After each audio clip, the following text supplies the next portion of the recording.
असफलता जीवन का एक हिस्सा है।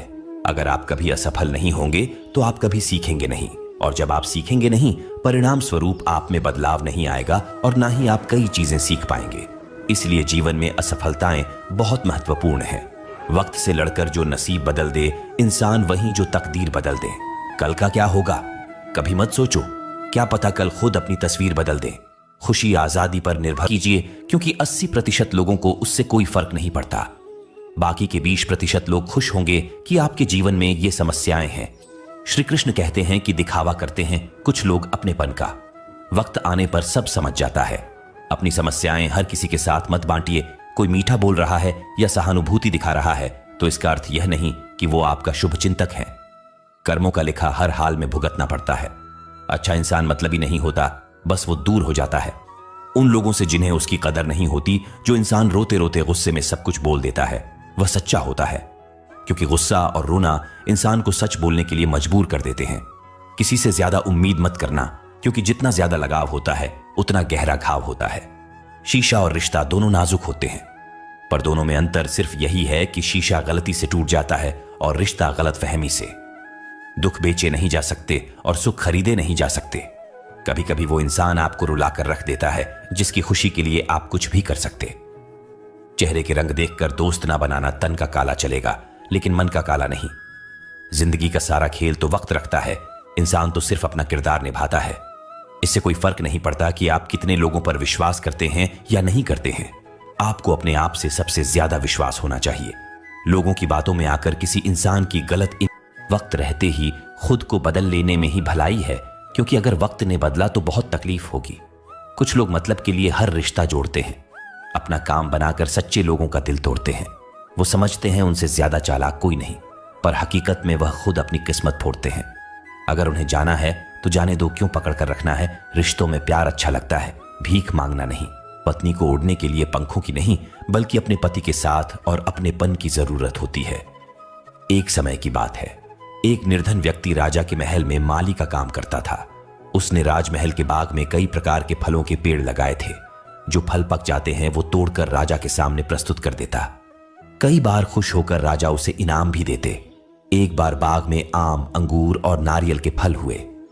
माली टोकरी लेकर बाग में पहुंचा और सोचने लगा कि आज कौन सा फल महाराज के लिए ले जाओ। कुछ देर सोचने के बाद उसने अंगूर तोड़ ली और टोकरी में भरकर राजा के पास पहुंचा। उन दिनों राजा कुछ चिंतित था। उसे गुप्तचर द्वारा सूचना मिली थी कि पड़ोसी राज्य का राजा उस पर आक्रमण की तैयारी में है। वह बस इस बारे में गहन सोच विचार में डूबा हुआ था। तभी माली उसके पास पहुंचा और चुपचाप उसके सामने टोकरी रखकर कुछ दूर जाकर बैठ गया। राजा मंथन करते करते टोकरी से अंगूर उठाकर खाने लगा। वो आधा अंगूर खाता और आधा फेंक देता, जो माली के ऊपर गिरता। जैसे ही अंगूर मालिक को लगता, वो कहता, भगवान तू बड़ा दयालु है। सोच विचार में डूबे राजा का ध्यान ही नहीं कि वह अंगूर माली के ऊपर फेंक रहा है। एक बार फिर उसने अंगूर मालिक के ऊपर फेंका और माली ने फिर से कहा, भगवान तू बड़ा दयालु है। इस बार राजा का ध्यान माली की ओर चला गया। उसने आश्चर्य से उसे देखा और पूछा, माली, मैं तुम पर झूठे फल फेंक रहा हूं और तुम कह रहे हो भगवान तो बड़ा दयालु है, इसमें भगवान की कैसी दया। माली ने उत्तर दिया, महाराज, आज बाग में 3 तरह के फल थे, आम, अंगूर और नारियल। मैं सोच रहा था कि आपके लिए कौन सा फल लाऊं। भगवान की दया से मेरी बुद्धि में आया कि मैं आपके लिए अंगूर ले जाऊं, और मैं अंगूर ले आया। यदि मैं आम या नारियल ले आता तो सोचिए मेरा हाल क्या होता। इसलिए मैं कह रहा हूं कि भगवान बड़ा दयालु है। राजा माली का उत्तर सोचने लगा कि मैं व्यर्थ में चिंतित था। भगवान की दया से उसे समय रहते पड़ोसी राज्य के राजा के पहल से की हुई योजना का पता चल गया। इससे उसे अपने राज्य की रक्षा की तैयारी का पर्याप्त समय मिल गया। उसने भगवान को धन्यवाद दिया और राजा की रक्षा की तैयारी में जुट गया। जब युद्ध हुआ तो उसमें उसकी विजय हुई और उसने अपना राज्य बचा लिया। दोस्तों, इस वीडियो में हमें यही सीख मिलती है कि समय का चक्र ऐसा ही है, कभी अच्छा समय आएगा तो कभी बुरा।